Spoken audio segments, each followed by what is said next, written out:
Hello once again. After Trump's statement recently that America had defeated Germany almost single-handedly, I'm compelled to write about this, which is based on historical facts. Now, I'm not pro or I'm not anti anyone. I just like the truth, especially in a world today run by liars and outrageous lies.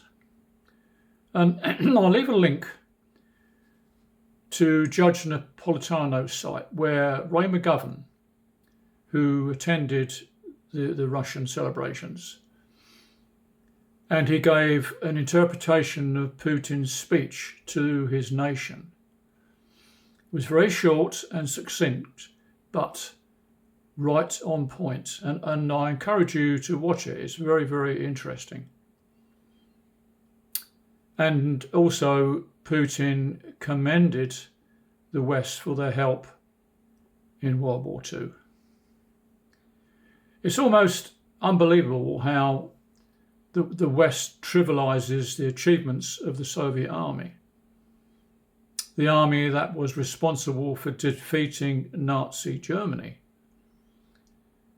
And these myths have been propagated since the outbreak of the Cold War and in the run-up to the celebrations marking the 80th anniversary of the victory over Nazi Germany.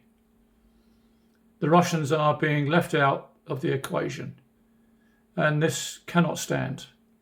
It's an outrageous lie.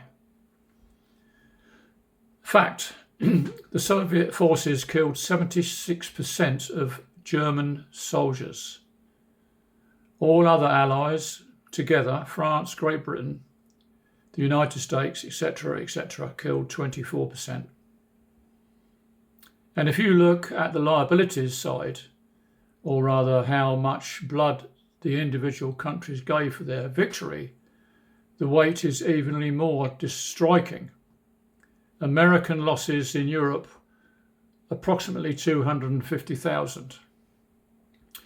Losses of Great Britain and their allies, 450,000. The loss figures for Russia, 27 million. And I'll quote Winston Churchill. He said on the 27th of September 1944, and I quote, "I shall take the occasion to repeat tomorrow in the House of Commons what I have said before, that it is the Russian army that tore the guts out of the German military and is at the present moment holding by far the largest proportion of the enemy on the front." And another speech by President Roosevelt went as thus. He said this in 1942. "On the European front, the most important development of the past year has been, without question, the crushing counter-offensives on the part of the great armies of Russia against the powerful German army. These Russian forces have destroyed and are destroying more armed power of our enemies' troops, planes, tanks and guns than all the other United Nations put together." And as we all know, the war in Europe officially ended on 1 minute past 11 Central European time on May the 8th, 1945. In Moscow, the time was 1 minute past midnight on the May the 9th, and that is why the Russians celebrate May the 9th, while the West commemorates the end of it on May the 8th.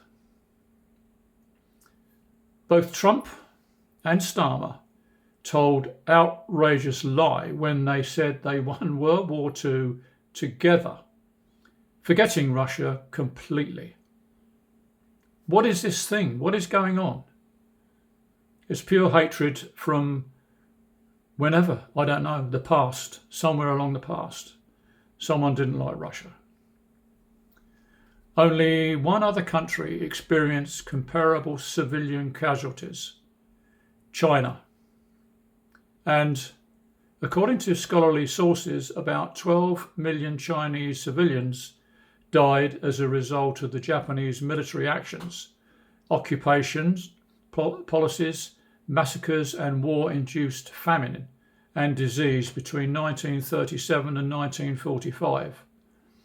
Some sources suggest that the total number of Chinese deaths, including both civilians and military, could be as high as 20 million people. With the vast majority being civilians.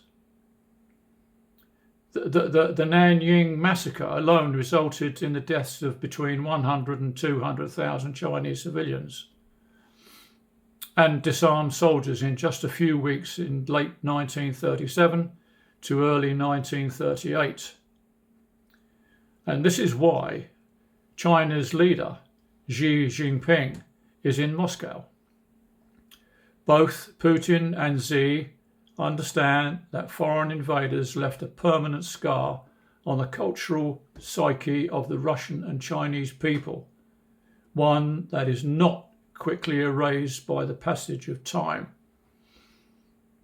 And I want to pose a question here. But first, let me set the parameters. At the end of World War II in 1939, the population of the United States was approximately 130 million. The British population was around 47 million. By way of comparison, the population of Russia and Ukraine, where the bulk of the battles with the Nazis were fought, was 150 million, 110 Russians and 40 million Ukrainians. So here is the question. How would Americans and Britain feel or reacted after losing 20% of their population in a war with Germany, and our Russian allies began a program at the end of it that was war with recruited and hired German officers as intelligent assets? Wouldn't that piss everyone off? Would that make you question Russia's intentions with a result to US and British national security? Viewed in this light, we get a whole new spin on the start of the Cold War, because that is exactly what the United States did, courtesy of Operation Paperclip. And if you've never heard of that, Operation Paperclip was a secret US intelligence program launched in 1945 to recruit German scientists, engineers and technicians, many of whom had worked in Nazi Germany, and bring them to the United States after World War II had finished. But they did more than that. The Office of Strategic Services, later to become the CIA, recruited and managed a horde of former SS officers, specifically for their experience in running spies against the Soviet Union.